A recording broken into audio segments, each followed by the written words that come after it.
Assalamualaikum warahmatullahi wabarakatuh. Di sini saya Nisa Khalifatul Ummah NIM 18650165 akan menjelaskan tentang transportation problem atau masalah transportasi dari mata kuliah riset operasi. Pertama adalah definisi. Apa itu masalah transportasi?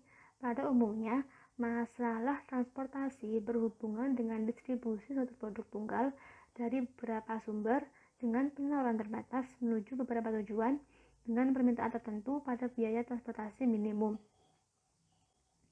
Tujuannya adalah untuk merencanakan pengiriman dari sumber-sumber ke tujuan sedemikian rupa untuk meminimumkan total biaya transportasi dengan kendala-kendala. 1. Setiap permintaan tujuan terpenuhi dan sumber tidak mungkin mengirim komoditas lebih besar daripada kapasitasnya. Model transportasi. Asumsi dasar model ini adalah bahwa biaya transportasi pada suatu rute tertentu proporsional dengan banyaknya unit yang dikirimkan dengan satuan penawaran dan permintaan yang konsisten. Model transportasi diformulasikan menurut karakteristik sebagai berikut. Suatu barang dipindahkan dari sejumlah sumber ke tujuan dengan biaya seminimum mungkin. Atas barang tersebut, setiap sumber dapat memasok suatu jumlah yang tetap dan setiap tujuan mempunyai jumlah permintaan yang tetap. Suatu model transportasi dikatakan seimbang atau balance apabila total jumlah antara penawaran dan permintaan sama, dan secara matematis ditulis sebagai berikut. Sigma AI, di mana AI adalah kapasitas sumber, sama dengan sigma BJ, dan BJ adalah jumlah permintaan. Kemudian dapat dilihat di gambar di bawahnya bahwa setiap sumber akan mengirimkan suatu sejumlah barang ke tujuan. Tabel transportasi.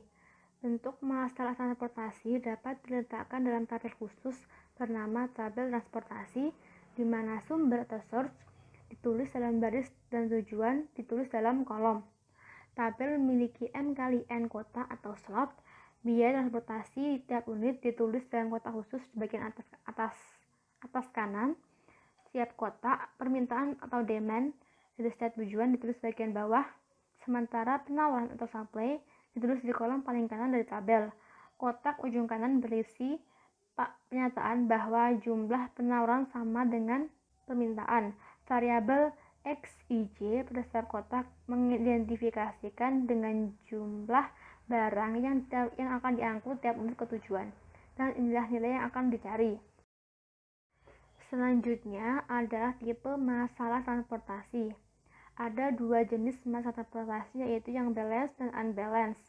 Yang balance yaitu jumlah supply sama dengan jumlah demand atau jumlah penawaran sama dengan jumlah permintaan. Sedangkan yang unbalance disitu tertulis case where the total supply is not equal to the total demand. Maksudnya jumlah dari penawaran tidak sama dengan permintaan. Dapat terjadi penawaran lebih tinggi daripada permintaan dan permintaan lebih tinggi daripada penawaran. Contoh persoalan.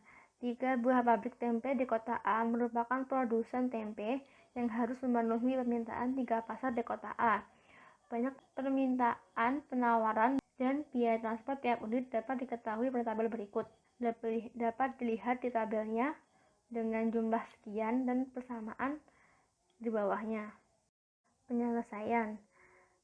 Di bawah ini merupakan penyelesaian dari masalah yang tadi dengan menggunakan metode stepping stone, di mana metode stepping stone menggunakan metode trial and error atau coba-coba sampai mendapatkan hasil yang optimal. Selanjutnya adalah pembahasan jurnal. Jurnal yang dipakai memiliki judul Solving the Fixed Charge Transportation Problem by New Heuristic Approach, yaitu menyelesaikan masalah transportasi biaya tetap dengan pendekatan heuristik yang baru, metode heuristik yang baru.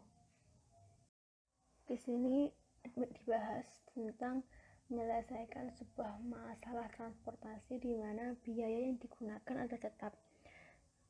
Jika pada metode biasa atau masalah biasa, biaya yang digunakan akan berubah-ubah tergantung bagaimana menyelesaikan masalah dan juga jumlah dari pengiriman. Sedangkan pada fixed charge atau biaya tetap, biaya yang digunakan tetap dan tidak berubah-ubah. Di sini digunakan metode baru yaitu pendekatan heuristik, di mana yang sebelumnya menggunakan metode meta-heuristik. Perbandingan dari metode meta-heuristik dan heuristik dibahas pada jurnal tersebut, di mana terdapat penyelesaian yang lebih optimal menggunakan metode heuristik daripada metode meta-heuristik. Seperti dilihat pada tabel tersebut. Sekian presentasi dari saya. Apabila ada salah dan kurangnya, mohon maaf. Wassalamualaikum warahmatullahi wabarakatuh.